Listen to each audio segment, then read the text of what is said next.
আমরা বোধহয় রাজপথের পর্ব শেষ করেছি। এখন দেশের মানুষের হাতে তাদের মালিকানা ফিরিয়ে দেওয়ার সময় আসছে এবং আমাদের প্রত্যেকটি দলের বিভিন্ন চিন্তা থাকবে, প্রত্যেকটি দলের নিজস্ব দর্শন থাকবে, ভাবনা থাকবে, ভবিষ্যৎ নিয়ে চিন্তা থাকবে। এটার একমাত্র পথ হচ্ছে জনগণের কাছে গিয়ে আগামী নির্বাচনে ম্যান্ডেট নিয়ে আপনারা যে যা চান সেটা করতে পারবে। আমাদেরকে তো জনগণের কাছে যেতে হবে, ম্যান্ডেট নিতে হবে, সবাইকে নিতে হবে।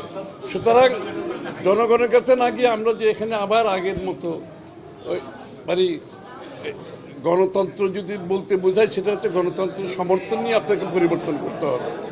জনগণের সমর্থন ব্যতীত প্রত্যেকটি দলের তো চাহিদা থাকতেই পারে, সেটার একমাত্র পথ হচ্ছে নির্বাচনে গিয়ে জনগণের ম্যান্ডেট নিয়ে পরিবর্তন করা যেতে পারে।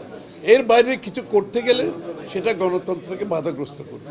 বাংলাদেশের মানুষের বহুদিন পরে মালিকানা ফিরে পাওয়ার যে প্রত্যাশা, ভোটের মাধ্যমে একটা নির্বাচিত সরকার সংসদ গঠন করবে, যেটা যেই সরকার সংসদ জনগণের দায়বদ্ধ থাকবে, সেটা যত বিলম্বিত হবে দেশ তত বেশি বিপদগ্রস্ত হবে।